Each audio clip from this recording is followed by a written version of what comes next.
네. 다음 신문 순서는 박은정 의원님 순서입니다. 시작해 주십시오. 의원 증인 국정원장에서 앞으로 좀 나오게 주시겠어요? 화면 올려주세요. 윤석열 로부터 고발 사주 받아서 그 박지원 국정원장 고발하셨죠? 아까도 말씀드렸다시피 이제 그런 고발하라고 윤석열이 시켰잖아요. 국정원이 고발한 거 아닙니까? 뭐 국정원에서 물론 한데 제가 본인이 하신 거잖아요. 본인이 국정원장인데. 아니 원장이 고발하지는 않습니다. 국정원에서 하면 국정원장이 책임지는 겁니다. 고발장에 회의에 참석하지도 않은 저런 기소실장 이름 허위로 써가지고 고발장 작성했던데 이거 내부 감찰한 게 최혁이라는 검사 맞습니까? 예, 그 당시 그 최혁 검사가 다 확연 나와 있었던 검사인가요? 그렇죠. 그러니까 국정원은 최혁이라는 검사가 이렇게 아무렇게나 감찰해가지고 국정원장을 무고하게 고발하는 일을 벌린 거네요. 윤석열 지시받아가지고 아니 그 파견 검사 감찰 결과를 믿고 파견 검사가 시키는 대로 국정원장이 고발한 거네요. 지금 저 사건 지금 오늘 박지원 의원은 법사위 나오지도 못하고 하루 종일 재판받고 있어요. 국정원의 원장이 삭제 지시도 안 하고 그 보고서는 그대로 국정원의 서버에 보존되어 있는데도 불구하고 삭제 지시해서 보고서 없다고 그런 사건으로 지금 재판받고 있는 겁니다. 어떻게 책임지실 거예요? 아니 지금 의원님께서 어미준 증인 나와주세요. 들어가십시오. 쿠팡 일용직 근로자 퇴직금 미지급 사건. 예. 부천지청장이실 때 그 노동청에서 기소 의견으로 송치한 거 맞습니까? 맞습니다. 예. 노동청에서 기소 의견으로 잘 송치했고 부장검사가 기소해야 된다고 생각했던 것 같은데 예, 맞습니다. 검찰에서 부천지청에서 어떻게 하다가 무혐의가 됐습니까? 주임 검사 차장 이렇게 대검 검찰이 모두 무혐의 의견이 똑바로 수사도 못하고 노동청에서 잘 기소 의견으로 송치한 거를 지금 쿠팡 이 사건 관련해가지고 얼마나 많은 노동자들이 불이익을 받고 지금 피눈물 흘리고 있는데 이거를 무혐의를 그냥 대가당 해가지고 저희가 쿠팡이 잘했다는 검찰에서 아니고요. 검찰에서 이런 사건을 무혐의를 이렇게 했는데 여기 지금 변호사 문제 그 다음에 쿠팡에 대통령실의 쿠팡으로 많은 사람들이 쿠팡에 고위직으로 갔어요. 쿠팡 살리게 하면서 이게 무슨 어쨌든 이런 무슨 연관이 있는 것으로 보여지는 의혹이 있는 겁니다. 검찰이 수사권 가지고 있으면서 멀쩡한 사건 이렇게 무혐의하고 이렇게 하면 되겠습니까? 그럼 뭐하러 검찰이 수사해요? 저희도 제대로 해야지. 법리만 되면 처벌하려고 있고 법리가 되니까 지금 주임 검사가 주임 부장이 지금 기소해야 된다고 한 거 아닙니까? 왜 무혐의를 해요 이런 사건을? 법리에 안 맞으면 무혐의할 수밖에 없습니다. 다음 물어보겠습니다. 들어가십시오. 검사들이 무슨 수사를 잘합니까? 국정원 파견 나가가지고 무고하게 고발장 작성시키고 멀쩡하게 노동청에서 기소 의견으로 송치한 거 어떻게 했는지 막 무혐의를 해버리고 그래서 부장검사가 지금 차장검사 지청장을 수사 의뢰하고 징계 요청을 해놨어요. 어떻게 하면 부장검사가 그렇게 합니까? 뭔 수사를 잘해요? 수사권 줘야 됩니까? 저 최재형 검사님. 네. 최재형 증인 이 띠지 사건 관봉권을 압수했잖아요. 그죠? 네. 그럼 이 관봉권이라는 거는 부장하고 차장 검사장한테 보고하셨어요? 이게 대통령 관련 중요 사건이잖아요. 관봉권 형태로 압수했다는 것은 보고 다 보고했어요. 그런데 단장에게만 보고 있습니다. 보고 다 했습니까? 저는 단장에게만 보고 있습니다. 부장한테만 보고 했습니까? 위에는 보고 안 하고요. 제가 부장은 차장 검사장한테 보고했대요. 저는 박건욱 부장님, 차장 검사장한테 관봉권으로 압수했다는 거 보고하셨어요? 그 부분은 좀 정확하게 기억은 나지 않습니다. 아니 중요한 최재현 사건에 부장이 보고했으면 아마 보고는 했을 것 같습니다. 최재현 검사가 보고했는 것도 기억이 안 나시나요? 관봉권 이게 중요하게 관봉권 상태로 압수가 됐다는 거는 매우 중요하고 이 대통령 관련한 지금 최재형 검사 말로는 뭐 살아있는 권력에 관한 수사여서 얼마나 중요한데 이게 관봉권 형식으로 압수됐다는 거를 보고를 했는지 얼마까지 했는지 이런 것도 지금 제대로 기억을 못 하시는 거네요. 그러면 박강수 과장님 나와보세요. 자, 이게 띠지하고 비닐 없어졌잖아요. 네. 그러면 남부지검에서 왜 없어졌는지 이게 진상이 조사가 돼야 되는데 1분만 네, 2분 더 드리세요. 조사가 돼야 되는데 과에서 사건과에서 CCTV 같은 거 있잖아요. 엘리베이터에도 CCTV 있죠. 엘리베이터는 잘 모르겠습니다만 CCTV가 있잖아요. 그러면 이 띠지하고 비닐이 어디에서 없어졌는지 지금 못 찾고 있는 거 아니에요? 어디서 없어졌는지 서로 말을 지금 미루면서 CCTV 확인하셨어요? 과장님? 확인하지 못했습니다. CCTV 어디에서 이 감봉권이 전달이 되고 인계가 되면서 띠지가 비닐이 언제 해체가 됐는지 CCTV 확인하면은 확인이 가능했을 것 같은데 CCTV 확인도 안 했단 말입니다. 남부지검이. 안 했습니까? CCTV 확인은 못했습니다. CCTV도 확인 안 하고 지문도 감식 안 하고 도대체 검찰이 무슨 수사를 똑바로 한다는 건지 이해가 안 됩니다. 네, 들어가십시오. 최재현 검사님. 네. 압수 목록에 그러면 네. 감봉권, 띠지 이게 압수 목록에 들어 있었어요? 없었습니다. 그러면 감봉권 띠지는 압수 목록에 넣지도 않고 감봉권 띠지는 없어진 거네요? 그렇습니다. 그렇습니까? 네. 증거가 인멸된 건데요. 다만 사진은 다 남아 있습니다. 아니 사진은 남아 있어도 현금 말고 감봉권과 띠지는 압수 목록에 들어 있어야 되는 거 아니에요? 그 번호로. 제가 미처 챙기지 못했습니다. 그런데 뭐 자랑스럽게 수사했다 그래요. 아까 물어보신 부분은 전체 사건에 압수물조차도 제대로 관리 못하는 이 검사들. 압수물에 대해서는 제가 책임감을 느끼고 있습니다. 그러니까요. 그래서 말하는 거예요. 제가 묻는 겁니다. 압수물조차도 제대로 관리하지 못하는 이 검사. 이 자기 수사에 자부심을 가진다는 이 검사, 압수 목록에 제대로 기재조차 하지 못하는 이 검사들한테 무슨 수사권을 줘서 제대로 처리를 하라는 건지 제가 알 수가 없어요. 1월 9일 날 없어졌으면 그러면은 최재현 검사는 없어진 거 확인하고 3개월 있다가 보고했다는 말입니까? 제가 직접 보고하지는 않았고 이 언론 보도 이후에 남부지검에서 저한테 확인이 왔습니다. 제가 청을 떠나기 전에 이 감봉권 띠지가 없어졌다는 사실은 팀원들에게 알려줬고요. 검사들에게. 그 검사 중 한 명이 저에게 그때 그 띠지가 없어졌다고 했는데 어떻게 된 것이 기억을 하느냐라고 물어서 제가 아는 범위 내에서 답변해 준 적이 있습니다. 감봉권 띠지가 없어졌는데 그럼 위에다 보고도 안 하고 그냥 본인이 혼자서 다 은폐했다는 건가요? 은폐라는 표현은 적절치 않은 것 같고요. 검찰의 보고 체계가 다 무너진 거예요. 윤석열 검찰 이후에.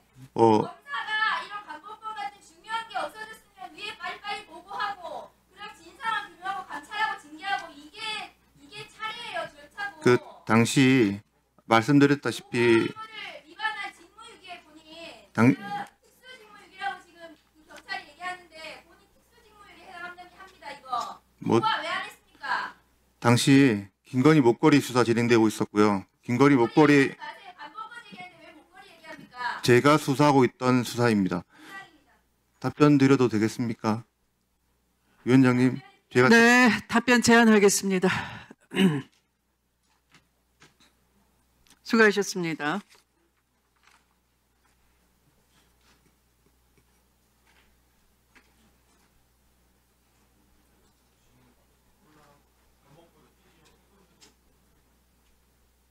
띠지 훼손 사실을 인지하고 한 달 후에 전출을 하신 거군요. 네, 한 달쯤 됩니다. 보고 시간은 충분히 있었고. 알겠습니다. 네. 다음은 전현희 의원님 질의 신문 순서입니다. 시작해 주십시오. 이재명 대통령의 측근이라는 이유로 정치검찰의 정치 탄압 수사의 희생양이 돼서 고초를 겪고 있는 김용, 정진상 두 사람의 무죄를 입증하는 증거와 진술이 최근 연일 쏟아지고 있습니다. 지난 금요일에 대장동 사건 공판에서 대장동 개발업자이자 이 사건의 핵심 당사자인 남욱 변호사가 이 법정에서 김용, 정진상의 무죄를 입증하는 결정적인 증언을 합니다. 검찰은 김용과 정진상이 대장동 사건 관련 유동규로부터 3억 원 그리고 9천만 원 등 뇌물을 수수했다라고 기소를 하는데 이를 뒷받침하는 핵심 증거는 대장동 개발업자였던 남욱의 진술이었습니다. 그런데 남욱이 지난 금요일 법정에서 이 기존 두 사안에 대한 진술은 자신이 직접 경험한 것이 아니라 2022년 검찰 수사받을 당시에 검사에게 처음으로 전해 들은 내용이다라고 증언을 하고 기존 진술을 번복을 합니다. 이는 검찰의 김용 부원장의 공소 내용이 사실이 아니고 조작된 것임을 암시합니다. 강백신 검사 증인 저기 증언석에 서세요.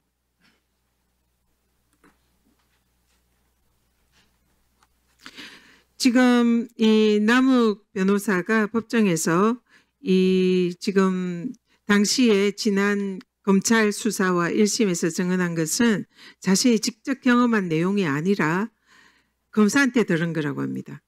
우리 강백신 검사가 그런 얘기 전했습니까? 남욱에게?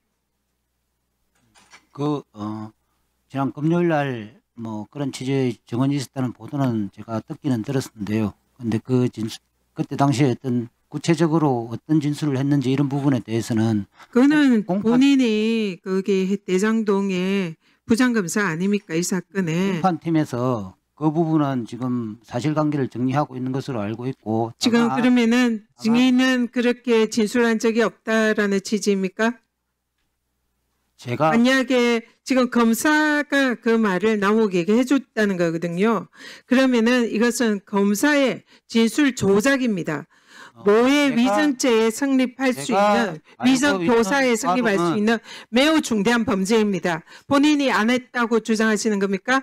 제가 알고 있는 바로는 그날 남욱이 지금 제가 묻는 말에 답하세요. 강백신 검사가 증인이 안 한 겁니까? 남욱 진술 부분에는 지금 제가 묻는 말에만 답을 하십시오. 그걸 전제로 해서 지금 제가 묻는 말에 답을 하라고 하지 않습니까? 이렇게 진술을 시켰나요? 아닌가요? 남욱 진술 부분 증인이 그렇게 했는지 안 했는지 묻습니다. 때문에 그 팩트가 아닌 지금 전제로 제가 증인이 했는지 안 했는지 그것만 답하십시오. 했습니까? 안 했습니까? 남욱 진술이 사실이 아닌 부분이 많기 때문에 지금 사실이 아니면은 진술을 그렇게 조작을 안 시켰다 그 주장인 거죠? 제가 조작을 시킬 이유가 없습니다. 아니다는 진술이죠. 알겠습니다. 위증죄 성립 가능성 있다는 거 명심하기 바랍니다. 잘 돌아가십시오. 알고 있습니다. 이뿐이 아닙니다. 또 3억 원 뇌물수수건과 관련해서 들어가세요. 이달 초에 철거업자 강 씨가 2013년 말까지 유동규에게 빌려준 3억 원을 전액 상환받았다라는 진술서를 대법원에 제출했습니다. 근데 이것 또한 강 씨는 법정에서 1심에서 2010년 이후에 유동규를 만나지 않았고 3억 원 상환을 받지 않았다는 취지로 진술했는데 이 진술을 항소심 증인으로 출석해서 번복을 한 겁니다. 검찰이 수사에서 그리고 1심에서 계속 이 사건을 조작했다라고 의심할 수밖에 없는 그런 정황입니다. 1심 법원이 당시에 유동규가 진술하는 것은 신빙성이 없을 수가 있지만 남욱의 증언은 신빙성이 있다라면서 유죄 판결의 핵심 증거로 삼았습니다. 그런데 남욱은 이제 와서 2심에서 모든 증언은 자신이 직접 경험한 것이 아니고 수사 도중에 2022년 검사에게서 들은 것이다라고 당시에 검사의 공소사실이 허위임을 암시하는 그런 진술로 기존 자신의 증언을 번복했습니다. 남욱 변호사의 이런 반복된 법정 증언. 네, 2분 더 넣어주십시오. 철거업자 진술서, 구글 타임라인 등 구체적인 증언과 증거를 통해서 드러난 사실은 김용과 정진상은 무죄이고 정치검찰의 공작 기소의 희생양이다라는 것이 드러났다 생각합니다. 장백신 어미준 검사는 반부패 1부 3부 부장으로서 대장동의 조작 수사를 진행한 책임자급 검사입니다. 강 검사는 대장동 사건과 정치자금 수사를 진행하면서 유동규에 대한 각종 특혜를 제공을 했다는 의혹과 함께 관련 수사를 조작해서 진실규명이 지연하도록 한 의혹이 있습니다. 엄희준 검사도 비슷한 의혹이 있습니다. 또 호성진 부부장 검사는 대장동 사건의 주인 검사로 박근혜 국정농단 사건에서는 구글 타임라인을 핵심 증거로 사용을 했습니다. 그런데 이번에 김용 부원장 재판에서는 자신이 과거 핵심 증거라고 내세웠던 구글 타임라인의 객관적인 증거를 부정하고 증거로 사용하지 않았습니다. 신알찬 변호 참고인 증인석에 서십시오. 이 사건, 대장동 사건은 결국 검사가 조작한 것이다라고 생각을 하는데 동의하십니까? 네, 그렇게 보는 측면이 있습니다. 지금 검사들이 이 사건을 조작했다라는 취지로 남욱이 항소심 법원에서 진술을 했는데요. 그러면은 항소심 재판장도 당시에 공판 중심주의에 의하면은 이 법정에서 진술한 증거가 검찰 조서보다 훨씬 우선한다, 신빙성이 있다. 이렇게 얘기를 했습니다. 그러면은 지금 재판장에서 남욱이 기존 진술을 번복하고 이 사실상 검사의 조작 가능성을 주장을 했는데 그렇다면은 김용과 정진상 이 두 사람은 무죄의 가능성이 있다고 생각하지 않나요? 네, 위원님, 제가 잠깐 말씀드릴 시간을 주시면, 네, 그 말씀하십시오. 김용 부원장 재판 항소심 단계에서는 유동규는 거짓말을 할 동기가 있는 사람이라는 변호인들의 주장은 알겠으나 남욱과 정민용은 도대체 왜 거짓말을 하느냐라고 제가 얘기를 하신 적도 있습니다. 그 발언은 제가 좀 전에 네. 정리했습니다. 네, 네. 그런데 시간이 없으니까 네, 그 간단하게 말씀하세요. 의 진술이 사실 저희 김용 부원장 재판과 지금 현재 8월 10일, 19일자 진술 변경이 너무 중대한 부분에서 정면으로 반하고 있고, 뭐 지금 아까 그 강배신 검사님께서도 여기 증인석에 서셔서 남욱의 진술을 믿을 수 없는 부분이 많다고 하는데 왜 김용 부원장 재판에서만 남욱의 진술은 믿을 수 있는 진술이고 김용 부원장의 변소는 전부 다 믿을 수 없다라고 본 것이 좀 의문이긴 합니다. 타임라인 경우에는 김용 부원장이 무죄를 입증하는 결정적인 증거로 생각이 되는데요. 거기에 대한 설명 부탁드립니다. 네, 타임라인은 뭐 아까도 말씀드렸다시피 제가 처음에 열어봤고 그렇기 때문에 전 누구보다도 김용 전 부원장의 무죄를 확신하는 사람입니다. 사실 그 구글 타임라인을 제가 아니면 다른 감정인이 아니면 다른 어떤 피고인이 이 공소사실에 피해가는 부분만 정말 무슨 수술하듯이 조작해서 구글 서버에 제가 침입해서 조작했다는 건 말이 되지 않습니다. 항소심 판결문에서도 마치 증거가 조작된 것처럼 얘기를 했는데 제가 그럴 능력이 있었다면 변호사를 하고 있지 않았을 것이고, 그럼 사실 검찰에서는 저나 아니면은 그 구글 타임라인은 사실 제가 다운로드 받지도 않았고 항소심 감정인이 다운받아서 법원에 제출한 것입니다. 그럼 감정인이든 저든 수사를 개시해서 뭐 사실 수사를 받아야 되는 입장이라고 생각합니다. 하지만 저는 그럴 능력도 없고 그럴 의사도 없었습니다. 제가 본 구글 타임라인은 조작되지 않고 무결한 증거였습니다.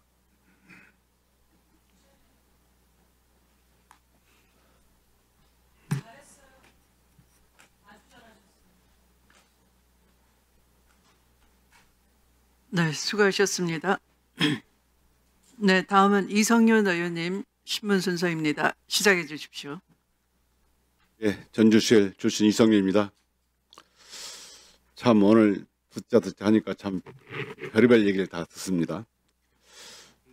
하도 주임검사가 정말 수사에 자부심을 느낀다 해서 제가 한번 우리 신흥석 증인하고 이희동 증인 그리고 우리 박건욱 증인한테 물어보겠습니다.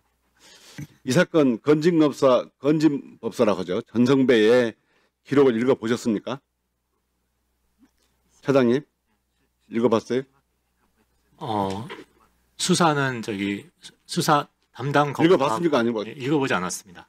자, 부장님 읽어봤습니까? 안 읽어봤습니까? 읽어봤습니다. 조서가 몇 개 있습니까? 2018년 말씀이신가요? 아니 2025년에 수사를 했잖아요. 사건이 세 가지 사건이 있습니다. 지금 관봉권 사건 기록 읽어봤냐 그 말입니다. 읽어봤습니다. 읽어봤어요? 검사장 읽어봤습니까? 예, 전 기록을 읽어보지 않았습니다. 이 사건